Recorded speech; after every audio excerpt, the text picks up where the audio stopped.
Hello students, अभी हमने दो इंटीग्रल सेलेक्ट किया है इंडेफिनिट इंटीग्रेशन का, जो पार्शियल फ्रैक्शन पर बेस्ड है। अभी हम लोग इंटीग्रेशन पढ़ रहे हैं रैशनल फंक्शन का, और रैशनल फंक्शन का पढ़ रहे हैं बट वो पार्शियल फ्रैक्शन का यूज करके उसे इवैल्यूएट करना है। इसमें हमने दो टाइप को डिस्कस कर चुके हैं, इसमें हम टाइप ऑफ डिस्कस कर रहे हैं थर्ड टाइप का। कौन सा टाइप है? Third type. थर्ड टाइप में क्या होगा कि इसका जो डिनोमिनेटर होगा ये PLF होगा। PLF, what is the meaning of PLF? Product of linear factor. पहले भी ऐसा ही था, product of distinct linear factor था वहां, और यहां है प्रोडक्ट ऑफ लीनियर फैक्टर। यहां डिस्टिंक्ट नहीं है, यानी यहां रिपीटेशन की संभावना है, इसीलिए यहां लिखेंगे सम आर रिपीटेड।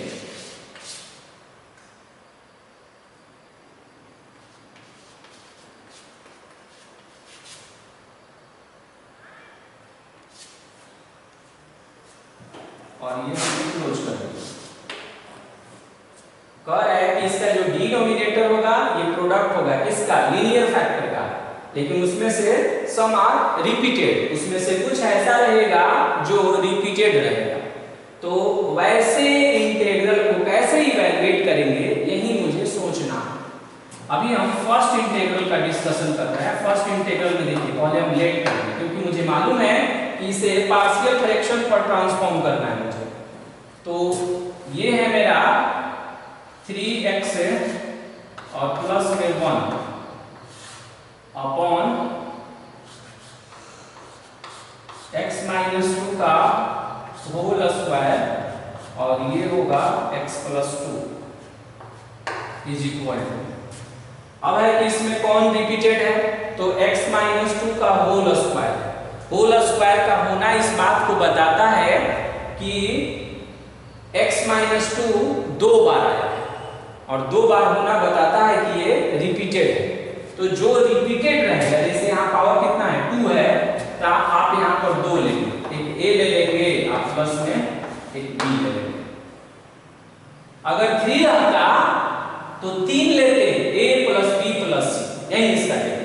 ओके, और अपॉन ये 2 है तो ये हमेशा 1 से शुरू करेंगे। एक बार लिखेंगे x माइनस 1 का पावर 1, एक बार लिखेंगे x माइनस 1 का पावर 2, और एक बार लिखेंगे कि c अपॉन x प्लस 2। आप कहेंगे कि 3 रहता तब क्या करते? तब हम लिखते देखिए a b और c लिखते, पावर लिखते एक बार 1, एक बार 2 और एक बार 3। यही रूल होता है इसका। कब? जब इसका डिनोमिनेटर जो है प्रोडक्ट ऑफ लीनियर फैक्टर होगा और उसमें से सम आर रिपीटेड, कुछ उसमें रिपीटेड रहेगा, तब ऐसा करते हैं। तो देखिए x माइनस 2 का होल स्क्वायर, ओके यहाँ 2 है, x माइनस 2 और यहाँ पर भी x माइनस 2, ध्यान रखेंगे यहाँ 2 था मिस्टेक से,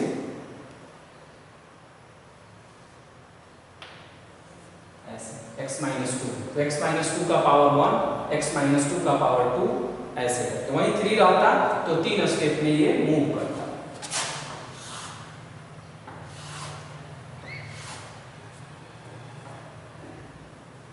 ओके, तो जब हम ऐसे करेंगे 3x plus 1 upon x minus 2 का whole square into x plus 2, तो जब भी रिपीटेड रहेगा तो इस सिचुएशन को आपको समझ लेना। पावर 3 रहता तब क्या करते?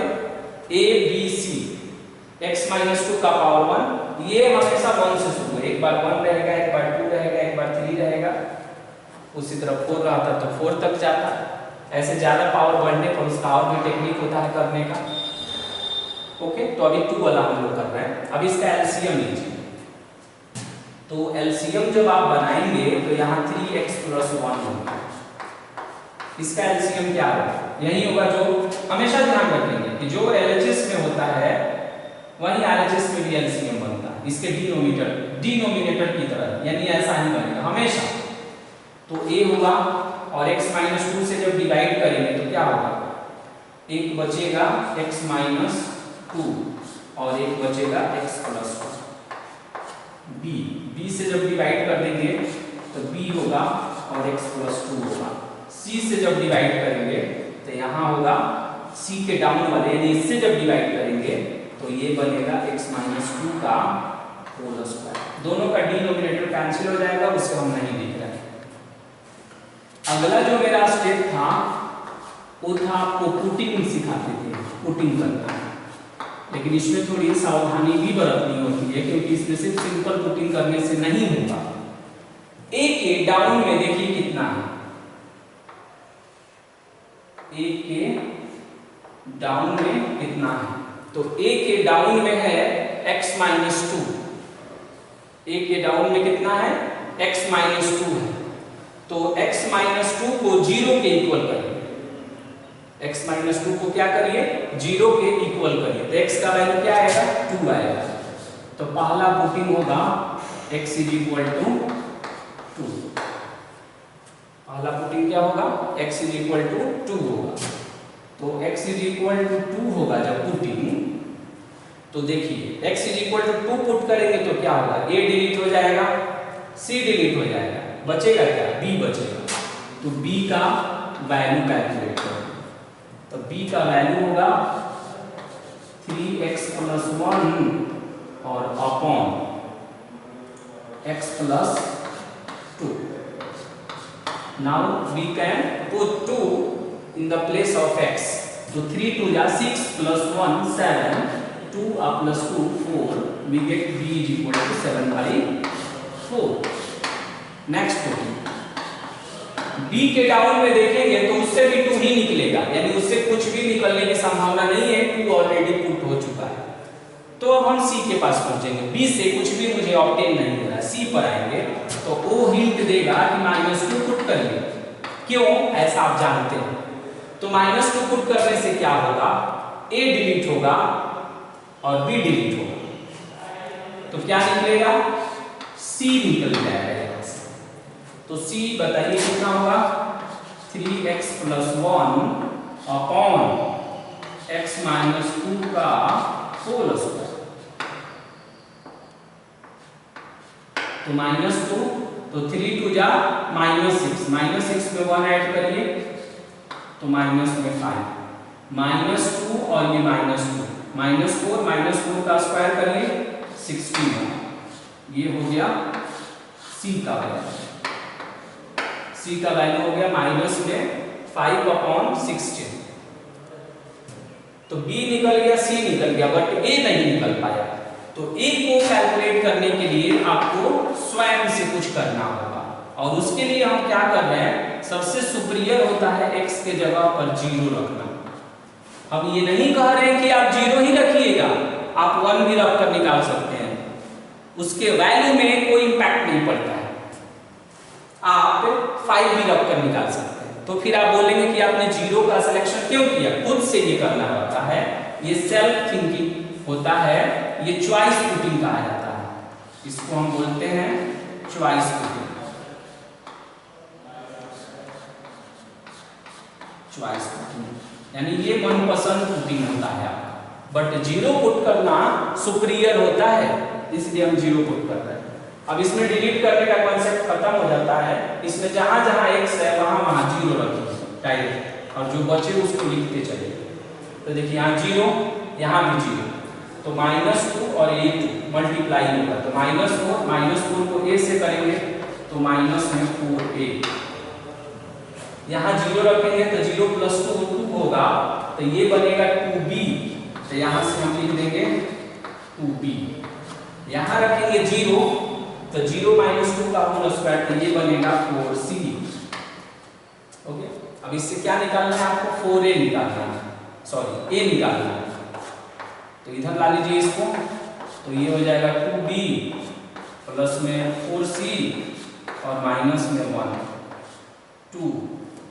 और b का वैल्यू है 7/4, तो 2 और ये हो गया 7/4 प्लस में 4 और c का वैल्यू है माइनस में 5/16 और ये हो जाएगा माइनस में 1। अब ये कैंसिल होगा 2 टाइम्स में, ये भी कैंसिल होगा 4 टाइम्स में। एलसीएम लीजिए, तो एलसीएम कितना होगा 4 होगा, 2 से करेंगे तो ये 14 होगा, माइनस में 5 होगा, और बताइए माइनस में 4 होगा। सिंप्लीफाई होगा तो कितना हो जाएगा 14 और 4 और 5 9 हो जाएगा, तो ये हो जाएगा 5/4। तो यहाँ से जब a निकालेंगे तो इधर था 4 है, तो इंटू में जाकर उधर डिवाइड करेगा तो कितना हो जाएगा 5/16 हो जाएगा। a का वैल्यू कितना ऑब्टेन होगा 5/16 हो गया। ABC हमने कैलकुलेट कर लिया। अब उस इंटीग्रल में आते हैं, तो उस इंटीग्रल को हमने कैसे एज्यूम किया था, उसको हमने एज्यूम किया था a/x - 2 b/x - 2 का whole square c/x+2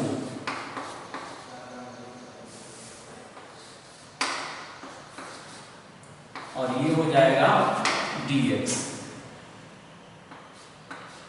a constant है बाहर करें तो a का वैल्यू कितना हो जाएगा 5/16 और dx/x-2 प्लस b का वैल्यू कितना हो जाएगा 7/4 और dx/x-2 का होल स्क्वायर। फिर हो जाएगा c का वैल्यू देखिए माइनस में 5/16 और dx/x+2। अब इसे इंटीग्रेट करते हैं तो 5/16 और ये हो जाएगा log और मॉड में हो जाएगा x-2 प्लस में 7/4 1/x² का इंटीग्रेशन बोलिए तो -1/x होता है, माइनस में 5/16 और ये हो जाएगा log और मॉड में हो जाएगा x+2 प्लस में c। अब इसे हम अरेंज करके लिखेंगे तो कितना आया 5/16 और log मॉड में x-2 माइनस में 7/4 और x-2 प्लस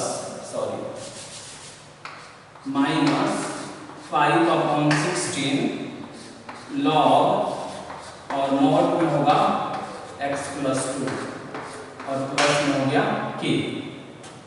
हो गया, यही इसका आंसर हो जाएगा, इस इंटीग्रल का आंसर यही होगा। अब देखेंगे कि ये जो इंटीग्रल आप देख रहे हैं, ये जो इंटीग्रल हमने लिख दिया इसका आंसर, इसमें एक इस तरह का रिजल्ट हमने यूज किया जो हो सकता है आप न समझ पाए हो। 1/x² dx इसका इंटीग्रेशन होता है -1/x प्लस में c होता है। इसमें हमेशा इस बात का ध्यान रखते हैं, जब भी इंटीग्रेशन कर रहे होंगे तो बार बार ये बोल रहे हैं कि ये जो x होता है ना यहाँ पर, ये x लीनियर हो सकता है। ये जो x देख रहे हैं यहाँ पर, ये x जो है लीनियर पॉसिबल है। यानी इसी आधार पर अगर हम एक एग्जांपल आपके पास ऐसा अगर रहता है कि 1/2x-3 का होल स्क्वायर dx, तो इसका कोई अलग फॉर्मूला नहीं बनेगा, इसका भी वही होगा -1/2x-3 प्लस में c। फिर एक और बात क्या करते हैं कि x का कोफिशिएंट देखते हैं, तो x का कोफिशिएंट कितना है 2, तो हम इसमें 2 से डिवाइड कर देते हैं। क्या कर देंगे इसमें 1/2, तो ये यहाँ पर आ जाएगा एक्चुअल में। देखें 2 से जब आप डिवाइड करेंगे इसे तो यहाँ पर आ जाएगा।